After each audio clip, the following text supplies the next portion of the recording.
નમસ્કાર મિત્રો, સ્વાગત છે અમારું યુટ્યુબ ચેનલ ઓલેજ હેપીમાં. મિત્રો, આજે આપણે જોઈશું ગુજરાતનો ઇતિહાસ પાર્ટ નંબર 11 એટલે કે પોલીસ કોન્સ્ટેબલ ટેસ્ટ પેપર 11 ગુજરાતને ઇતિહાસને લગતા આ વિડીયોમાં 25 પ્રશ્નોનો સમાવેશ કરેલ છે. જેના 25માંથી કેટલા પ્રશ્નો સાચા પડે છે તે તમારે મિત્રો કોમેન્ટ બોક્સમાં રોજની જેમ જણાવવાનું છે. તો ચલો મિત્રો, ટાઈમ ના બગાડતા શરૂ કરીએ. ગુજરાતનો ઇતિહાસ ટેસ્ટ પેપર 11 226 નંબરનો ક્વેશ્ચન. સર સયાજીરાવ ગાયકવાડ ત્રીજા એવા પ્રથમ ભારતીય શાસનકર્તા હતા કે જેઓએ 4 ઓપ્શન આપેલા છે. આમાંથી કયું ઓપ્શન એમને લગતું સાચું પડે? તો 226 નંબરના ક્વેશ્ચનમાં કે જેઓએ સી ઓપ્શન સાચો જવાબ રહેશે. રાજ્યમાં મફત અને ફરજિયાત પ્રાથમિક શિક્ષણની શરૂઆત કરી. આગળનો ક્વેશ્ચન. સકસ્તાન સહિસ્તાનમાંથી શકને ગુજરાતમાં આવવા માટેનું નિમંત્રણ કયા જૈન સાધુએ આપ્યાનું કહેવાય છે? તો સાચો જવાબ રહેશે બી ઓપ્શન, કલકાચાર્ય. 228 કયા ચીની યાત્રીએ ગુજરાતની મુલાકાત લીધી હતી? આમાંથી કયા ચીની યાત્રીએ ગુજરાતની મુલાકાત લીધી હતી? સાચો જવાબ રહેશે સી ઓપ્શન, ઉપરના બંને એટલે કે ઇત્સિંગ અને હ્યુએનસન આ બંને ચીની યાત્રીઓએ ગુજરાતની મુલાકાત લીધી હતી. 229 નંબરનો ક્વેશ્ચન. ફ્રાન્સ ઈસ્ટ ઇન્ડિયા કંપનીએ સૌ પહેલી વેપાર માટેની કોઠી નીચે દર્શાવેલ સ્થળો પૈકી કયા સ્થળે સ્થાપી હતી? ફ્રાન્સ ઈસ્ટ ઇન્ડિયા કંપનીએ સૌ પહેલી વેપાર માટેની કોઠી નીચે દર્શાવેલ સ્થળોમાંથી કયા સ્થળે સ્થાપી હતી? તો સાચો જવાબ રહેશે બી ઓપ્શન, સુરત ખાતે. આગળનો ક્વેશ્ચન. હાથીના અવશેષો હડપ્પાના નીચે પૈકી કયા સ્થળેથી મળી આવ્યા છે? તો હાથીના અવશેષો રોજડી ખાતેથી મળી આવે છે, એટલે કે ડી ઓપ્શન સાચો જવાબ રહેશે. મિત્રો, હડપ્પા અને સિંધુ ખીણની સંસ્કૃતિના પ્રશ્નો દરેક એક્ઝામમાં મોટે ભાગે પૂછાતા હોય છે. 1-2 પ્રશ્નો હોય છે અને ગાંધીજીને લગતા પણ 1 થી 2 પ્રશ્નો હોય છે. 231 નંબરનો ક્વેશ્ચન. પુરાતત્વવિદ રોબર્ટ બ્રુસફૂટનું નામ ગુજરાતમાં કયા યુગના અવશેષો શોધવા માટે પ્રખ્યાત છે? સાચો જવાબ રહેશે એ ઓપ્શન, આદિ અશ્મી યુગ. આગળનો ક્વેશ્ચન. માઉન્ટ આબુ પાસે મોહમ્મદ ગોરીને કોણે પરાજય આપેલ હતો? તો સાચો જવાબ રહેશે બી ઓપ્શન, ભીમદેવ સોલંકી બીજો. આગળનો ક્વેશ્ચન.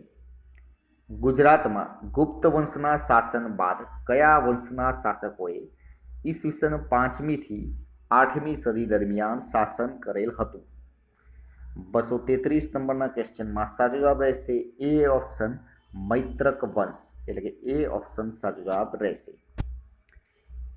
સાર્વજનિક જન વિતરણ પ્રણાલીને પીડીએસ કેશલેસ કરવામાં ભારતમાં પ્રથમ રાજ્ય નીચે પૈકી કયું બન્યું?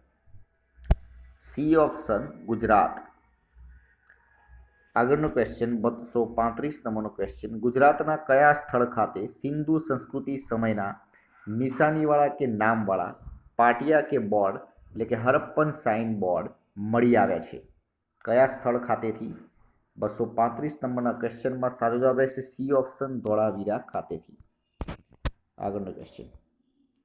ગુજરાતમાં સ્વતંત્ર સલ્તનત કાળ દરમિયાન કયા અધિકારીને નિઝામુલ મુલ્ક કહેવામાં આવતો હતો? કયા અધિકારીને? તો 236 નંબરના ક્વેશ્ચનમાં સાચો જવાબ રહેશે બી ઓપ્શન, વજીર મંડળનો વડો. 237 વોકર સેટલમેન્ટ નીચે પૈકી કઈ બાબતથી સંબંધિત છે? તો વોકર સેટલમેન્ટ એટલે કે એ ઓપ્શન સાચો જવાબ રહેશે, ખંડણી બાબતથી સંબંધિત છે. વન મહોત્સવ 2016 અંતર્ગત જાહેર કરાયેલા નવા વનોમાં શહીદ વન ક્યાં બનાવવામાં આવશે?